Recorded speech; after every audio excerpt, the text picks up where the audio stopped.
sudah nak jangan nangis, Mak Ref memang gitu kan gitu.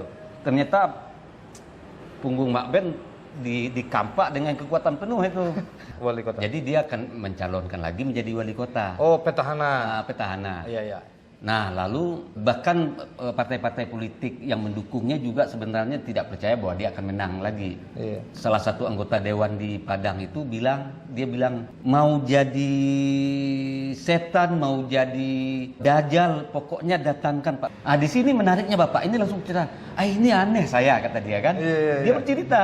Jadi begini, padahal malam sebelum pencoblosan, lawannya yang menang ini mendatangi kami, ke komplek kami, ngasih kami uang malahan, kata dia. Iya.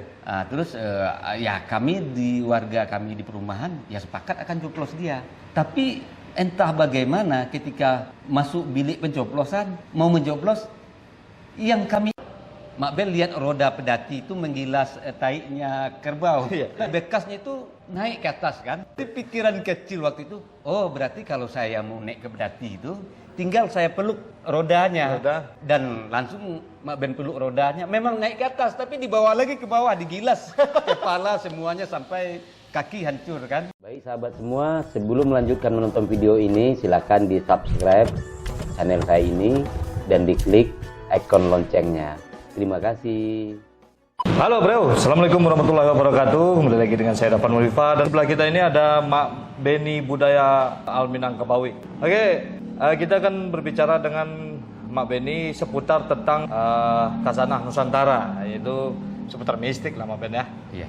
Jadi Mak Beni adalah seorang guru besar dari sebuah perguruan pencak silat Pancasuci yang berada di beberapa daerah dan sering berseliweran Mak Ben di Malaysia, Indonesia ya, sampai ke Singapura. Kalau di Indonesia perguruan ini adanya di daerah-daerah timur gitu Mak Ben. Timur. Daerah-daerah keras gitu. Iya. Kemarin ada polisi itu berprestasi mungkin dari perguruan Pancasuci. Iya, dari anggota kita.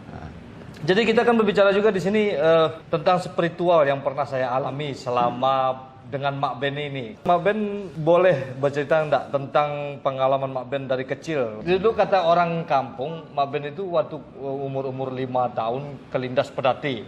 Terus suka makan silet. Betul. Terus waktu SMA Mak Beni ini menyerang anak STM satu mobil Fuso hanya dengan memanjat sendirian. Itu pengalaman-pengalaman yang saya dengar di SMA Singkarak ya. Itu gimana Mak Ben waktu kecilnya Mak Ben? Jadi gini, sebenarnya waktu kecil itu Mak Ben dianggap mempunyai tanda. Jadi tanda bunian. Oh tanda bunian, oh ya kalau di Sumatera Barat itu tanda bunian itu nanti kalau sudah masak dijemput seorang bunian. Iya, dijemput oleh orang bunian. Nah di waktu kecil itu memang agak berbeda dengan teman-teman lain. Jadi kan kita main di kampung itu dulu kan ada main umpet-umpetan. Petak umpat. Petak umpat. Kajamando. Iya. Jadi ketika kebetulan teman-teman yang mandok, itu Mak Ben pasti bisa menemuinya. Tapi ketika digilir Mak Ben yang mandok, mereka tidak akan bisa menemukannya karena Mak Ben tidur di dalam kuburan. Jadi mereka takut lah ya. Sebenarnya mereka bisa melihat, tapi kan takut untuk kerja mandoan itu kan mesti dipegang. Iya. Jadi lucu. Terus itu kisah tentang makan silet tuh Mak Ben. Mak Ben waktu kecil makan silet gitu kan. Walaupun ada teorinya tapi nggak mungkin lah seorang anak kecil mempraktekkan itu kan gitu. Jadi gini, dulu waktu kecil itu memang sudah mulai suka berburu. Berguru ya. Tapi ada salah satu guru yang mengatakan ke Uwan. Jadi Uwan berarti abang Uwan pertama. itu ya yang pertama Uwan. Jadi mama yang pertama. Jadi salah satu guru itu bilang ke Uwan, ini adik ini hati-hati. Dia nggak boleh diajarkan sihir katanya. Karena kalau dia diajarkan sihir, dia lebih cepat katanya. Oh, itu ada tandanya gitu ya. Jadi entah dari mana guru itu melihat tandanya kita nggak tahu karena Uwan nggak bertanya kan. Kebetulan Mak Ben ada di sana. Mak Ben berpikir sihir itu apa? Dan kita kan pernah dengar cerita tentang penyihir Firaun segala macam. Nah, gara-gara itulah Mak Ben makan silet itu. Karena Mak Ben anggap berarti sihir itu orang yang orang lain tidak bisa. Jadi hal yang bahaya pun tidak bahaya menurut dia. Oh gitu. Akhirnya itu coba-coba makan silet. Iya, karena sebenarnya tersugesti sama guru itu dengan kabar itu. Dan ketika digilas pedati kan juga begitu. Iya, iya. Itu kenapa pas sampai ke gilas pedati, itu teori apa yang ada dalam otak Mak Ben itu? Iya, iya. Jadi begini. Jadi waktu itu Om Cai yang di atas Mak Ben, Iya. Mak Ben kan suka ngikut ke dia. Nah dia selalu nggak mau mengajak Mak Ben, dan kebetulan waktu itu ada pedati. Kan hari Minggu tuh hari pasar kan di Pasar Semani. Om Cai sudah naik ke atas pedati. Mak Ben minta ikut tidak boleh. Dan pedati itu kan tinggi. Mak Ben kan kecil, masih kecil. Kalau nggak salah belum sekolah. Jadi pas jangkau pedati itu nggak kejangkau. Mak Ben ingin naik juga ke atas. Dan kebetulan Mak Ben lihat roda pedati itu menggilas taiknya kerbau. Iya. Sapi. Jadi dari bawah dia bisa naik ke atas. Iya, bekasnya itu naik ke atas kan. Kreatif ya. Iya, iya. Berarti pikiran Mak Ben udah kreatif. Jadi pikiran kecil waktu itu, oh berarti kalau saya mau naik ke pedati itu, tinggal saya peluk rodanya. Roda.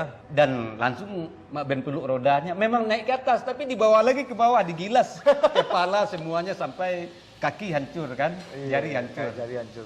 Jadi seperti itu. Dan kedua juga pernah berkali-kali jatuh dari bergantungan di mobil. Mobil itu kecepatan tinggi, terjatuh, orang melihat di saat jatuh ke aspal itu berapi, orang lihat. Oh, Padahal memang umur berapa tuh Mak Ben? dia juga masih belum sekolah. Jadi ada di bibir ini bengkak jadinya kan. Tapi nggak apa-apa. Jadi di saat itulah makanya orang melihat itu, terutama Mak Ref mengatakan Mak Ben itu dari dulu sakti itu katanya. Padahal karena tidak Pernah berpikir. dikampak juga sama Mak Ref ya? Pernah dikampak. Itu apa nih tuh perangai? Iya. Jadi gini. Jadi waktu itu Apan kan pulang sama Mama. Dulu kan merantau di Jakarta. Pulang masa-masa Lebaran lah. Nah, Mak Aref ini kan sangat penyayang sama ponakannya. Tapi dia beda. Dia sayang sama ponakannya, suka gigit. Suka gigit, iya. Nah, dia suka melihat ponakannya nangis. Jadi sebelumnya Abah memang habis mengasah kampak itu. Kampak itu kan tajam. Jadi waktu itu Apan dibuat nangis sama Mak Aref. Iya. Jadi Mak Ben larang, udah jangan dibikin tangis anakmu. Tetap aja dia bikin gitu. Akhirnya Mak Ben dorong begini. Pas Mak Ben dorong begini, dia mundur ke ada kampak itu. Langsung Mak Ben dipukul dengan kampak itu. Di punggung ya? Punggung. Jadi sebenarnya pas Mak Ben lagi merungkuk, mendiamin Apan. Sudah nak, jangan nangis. Mak Aref memang gitu kan gitu. Ternyata punggung Mak Ben dikampak dengan kekuatan penuh itu. Dan baju Mak Ben itu, baju tuh Mama yang beliin karena Mama pulang, Apan kan pulang Dari Jakarta ya? dari Jakarta, jadi bawain kami baju lebaran. Nah baju lebaran itulah robek persis semata kapak itu. Kan habis mengampak itu Mak Ref langsung lari. Jadi Mak Ref juga sekarang sampai sekarang mungkin jadi seorang pelatih ya. Itu emang mentalnya dari dulu unik-unik. Itu kalau nggak ada pegangan masing-masing mungkin udah berdarah semua kayak Om Cai, tangannya kena celurit sama Om Son. Sama Om Son, sama Iya betul. Jadi abangnya. Iya. Mak Ben dikampak sama Mak Ref. Adik saya. Iya, Om Cai dicelurit sama Om Son. Jadi Om Cai dicelurit sama abangnya. Jadi Om Son itu anak nomor 3 ya. Iya, 3. Om Cai nomor 4, Mak Ben nomor 5, Mak Ref nomor 7. Jadi itu mungkin karena didikan Abah itu, Abah dulu veteran perang. Jadi Abah itu memang seorang pejuang ya, pahlawan tanpa ada tanda jasa. Betul. Jadi dulu ajaran Abah itu memang begini. Ketika kita berkelahi misal di luaran, itu pantang bagi Abah melihat kita nangis. Iya. Jadi kalau lihat kita nangis disuruh lagi, kamu pergi lagi berkelahi sana. Iya. Ya akhirnya anak Abah kan. Jadi anak Abah semuanya kan jadi keras semua ya. Nah, Mak Ben kan merantau. Waktu itu Mak Ben tinggi Mak Ben berapa gitu waktu itu? Iya. Jadi waktu SMA, di SMA itu Mak Ben yang paling pendek. Berapa tinggi Mak Ben? Ya paling 145. 145 bogel ya? Iya, bogel. Jadi kan ada foto, ini ada fotonya nanti. Iya. Jadi teman-teman jelas jauh tinggi-tinggi, Mak Ben pendek. Mungkin karena ini Mak Ben ya, karena pengaruh di lintas. Jadi mungkin pengaruh di lintas pedati. Ya. Pertumbuhannya jadi kurang. Dan kedua, akibat dari pedati ini kan ada 2 jari yang hancur. Karena 2 jari hancur kan otomatis dalam pergaulan Mak Ben malu biar jangan kelihatan sama orang. Akhirnya selalu pakai sepatu. Bahkan tidur pun pakai sepatu. Jadi mungkin karena itu akhirnya saraf-saraf perkembangan itu Melambat ya. jadi melambat. Tapi Mak Ben menemukan metode sendiri tentang menambah tinggi secara pesat gitu loh. Ya. Jadi gini Ben, tunggu maaf Ben. Saya dulu tinggi 164. Ya, nggak percaya kan Mak Ben itu ngasih batu. Batu itu saya tanam di jari. Itu tinggi saya dalam 1 bulan jadi 170. 6 cm dalam sebulan Mak Ben. Iya. Nah Iya. itu Mak Ben gimana itu? Jadi waktu di kampung itu kan juga sudah belajar tentang refleksi kan, Ortopedi ya. ortopedi, refleksi dari buku-buku, dan ketika merantau sering nongkrong di toko buku. Oh. Jadi kalau di toko buku itu selalu membaca tentang organ-organ tubuh manusia, terutama apa yang mengatur manusia bisa berkembang tinggi itu. Iya, iya. Nah di saat yang sama Mak Ben suka berzikir, ziarah, suka berguru, sampai berguru ke Jawa kemana. Iya, iya. Nah ketika di salah satu buku, di toko buku itu ada keterangan bahwasanya yang membuat perkembangan fisik kita itu namanya pituitary. Pituitary. Nah, kelenjar pituitary itu ada di kepala kita. Jadi itulah yang mengatur pertumbuhan manusia, pertambahan tinggi atau segala macam. Dan juga di dalam buku itu pun diceritakan bahwasannya pertumbuhan manusia itu tidak baik setelah umur 22. Oh, berarti sampai umur 22 lah ya? Ya, jadi karena rajin membaca buku itu, jadi suatu ketika waktu zikir luar Batang. Luar Batang itu daerah atau apa? Ya, masjid luar Batang di kota itu yang ramai dikunjungi orang. Al Idrus itu, Habib Al Idrus Alatas atau apa itu. Jadi lagi zikir itu entah lagi tidur atau tidak, tapi yang jelas Mak Ben mesti menzikirkan sesuatu ke batu kecil. Nah, dan batu kecil itu kamu taruh di pituitarimu katanya. Nah waktu itu pas bangun Mak Ben mikir bagaimana mau naruh di kepala. Akhirnya tidak dilakukan, tapi ingat pelajaran refleksi waktu di kampung, waktu masih SD itu. Pituitary kan ada di kaki kita. Oh. Nah, akhirnya Mak Ben tempelkan di situ. Ya, dan umur sebenarnya sudah hampir mau 22. Mak Ben juga taat sama aturan yang tertulis di buku itu. Sebab di atas umur 22 kalau pertambahan tinggi itu tetap berlanjut, dia melengkung. Jadi pertambahan tulang itu dia melengkung. Makanya kalau nggak salah waktu itu cuma memakai 2 bulan. Jadi dari 145 itu ke dan tiba-tiba tinggi seperti ini, ya 165-an lah. Ya seperti inilah. 15 sentian lah ya. Itu bahaya itu kalau ketemu sama para penjajah cinta.